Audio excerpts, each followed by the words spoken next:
샬롬, 복된 토요일 아침입니다. 오늘 사도행전 7장 17절로 29절의 말씀인데요. 때가 가까우매 이 제목으로 오늘 본문을 함께 나누고자 합니다. 우리는 어제 본문에서부터 계속 스데반의 설교를 보고 있습니다. 길어요. 7장 2절부터 53절까지 계속 이어지고 있습니다. 그 내용 가운데 오늘은 모세에 대해서 집중되어지고 있는 본문이기도 합니다. 자, 모세를 이야기하면서 스데반이 오늘 강조하고자 하는 한 단어가 있다면 바로 때라는 단어예요. 시기라는 단어. 자, 17절을 보십시오. 하나님의 아브라함에게 약속하신 때가 가까우매 이스라엘 백성이 애굽에서 번성하여 많아졌더니, 자, 아브라함에게 무엇을 약속하셨습니까? 땅의 약속과 함께 자손의 약속을 하셨죠. 민족을 이루겠다 말하지 않으셨습니까? 하늘의 별처럼 땅의 바다의 모래처럼 많아질 거다. 민족을 말씀하셨죠. 그리고 그 번성함이 이제 애굽 땅에서부터 시작되었습니다. 약속하신 때가 가까우매, 그리고 17절 마지막처럼 번성하여 많아졌더니, 이걸로 끝나면 얼마나 좋겠어요. 이걸로 끝나면. 그런데 참 인생은 그렇지 않아요. 오늘 본문 18절을 보십시오.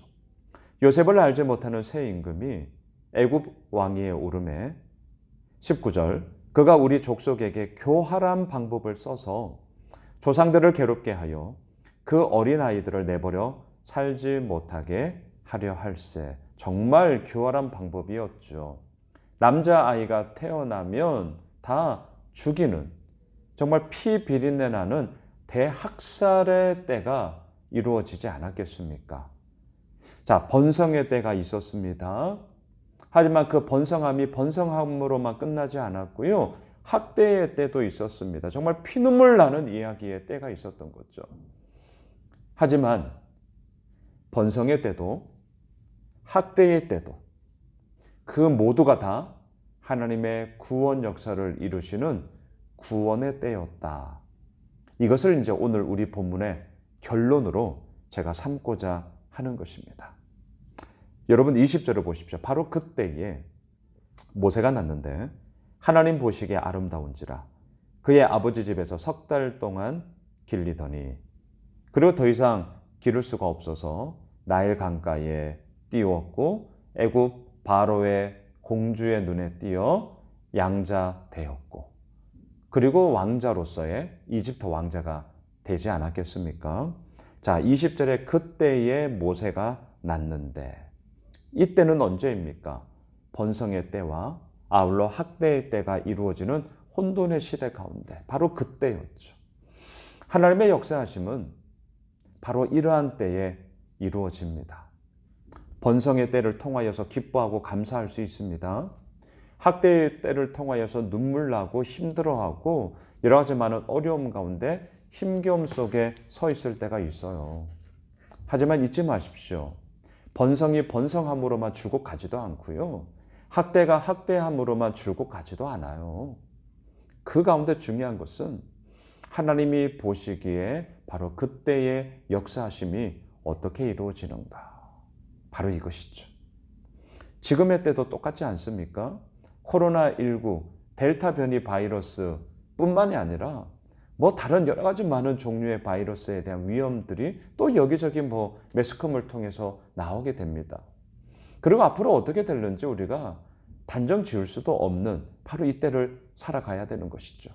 이제 독감처럼 코로나도 향후에는 독감 주사 맞듯이 매해 주사 맞으면서 그냥 그렇게 가야 될 거다. 종식이라는 단어는 쓸 수 없을 거다. 이게 일반적인 의견들이더라고요. 자, 중요한 것은 무엇입니까? 이러한 때를 살아가고 있는 우리들의 모든 모습 속에 과연 그때에 우리는 어떻게 하고 있느냐라는 것이죠. 25절로 가보십시오. 나이가 40이 되매 그 형제 이스라엘 자손을 돌볼 생각이 나더니, 이때서야 이스라엘 백성들을 돌볼 생각이 났어요. 나이 40세. 그의 인생 40년 동안 이집트 왕자로서 얼마나 많은 것을 누렸겠습니까? 얼마나 많은 것을 가졌겠습니까? 얼마나 많은 것을 배우겠습니까? 하지만 40년이 되자, 40살이 되자 그때서야 돌볼 생각이 났어요. 그런데 이 돌봄의 방식이 하나님의 방식과는 맞지 않았죠. 25절을 보십시오. 그는 그의 형제들이 하나님께서 자기의 손을 통하여 구원해 주시는 것을 깨달으리라고 생각하였으나 그들이 깨닫지 못하였더라. 이건 모세의 생각이었죠. 자기의 손을 통하여 하나님의 구원하심이 나타날 거라고 사람들이 알겠지라고 생각을 했는데 그건 착각이었어요. 그리고 하나님의 방법은요, 이 모세가 가지고 있는 이집트 왕자라는 그 권력을 통해서 하나님의 구원의 역사를 이루시고자 했던 것이 아니지 않습니까? 철저하게 낮추죠. 그리고 이 살인이라는 제목으로 인하여서 이제는 도망을 떠나게 되며 그 이후 40년 동안 철저하게 내려놓는 시간들을 가지게 되지 않겠습니까? 자, 오늘 말씀을 한번 정리해 보시죠. 때라는 이 핵심 키워드를 잊지 마십시오. 번성의 때가 있어요. 학대의 때가 있어요. 왕자의 때가 있어요. 힘과 권력을 자랑하던 때가 있어요. 또 반대로 도망 다니던 때가 있어요. 하지만 그 때가 언제이든지 그 모든 때를 통하여 하나님은 당신의 구원의 역사를 위하여 이 모든 때를 사용하시며 이루어 가시더라. 이게 지금 스데반이 자신을 고소고발하며 거짓 증인을 돈으로 매수하여서 자신을 올갈매려고 하는 대제사장 앞에서 당당하게 얘기하고 있는 바로 스데반의 설교였습니다. 스데반의 이 때는 어떤 때입니까? 공격을 당하고 있는 때입니다. 거짓 모함을 받고 있는 때입니다. 하지만 이 때에도 하나님의 구원의 역사가 이루어진다. 이것에 대한 분명함을 가지고 당당하게 하나님의 말씀을 전하며 서 있는 스데반을 오늘도 우리는 보게 됩니다. 토요일 하루, 오늘 이 때를 통하여서 우리 역시 삶의 모든 자리 가운데 당당함을 가지고 우리 나아갑시다. 힘겨운 때예요. 어려운 때예요. 하지만 이때마저도 하나님은 당신의 구원의 역사를 위하여서 얼마든지 사용하신다는 것. 방법의 차이가 있잖아요. 함께 할 수 없어요. 내일도 우리 비대면 예배입니다. 영상을 통해서 함께 각 처소에서 예배할 것입니다. 하지만 아십니까? 각 처소가 교회입니다. 예수 호메실 교회가 흩어져서 하나님을 더욱더 온전히 예배하는 그때로 우리는 나아가게 될 것입니다.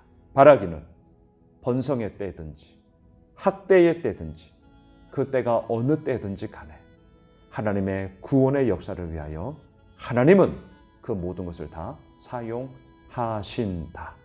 그 하나님을 오늘도 바라보며 주님 앞에 서는 우리 모든 예수 호메실의 믿음의 가족들이 되시길 주님의 이름으로 축원합니다.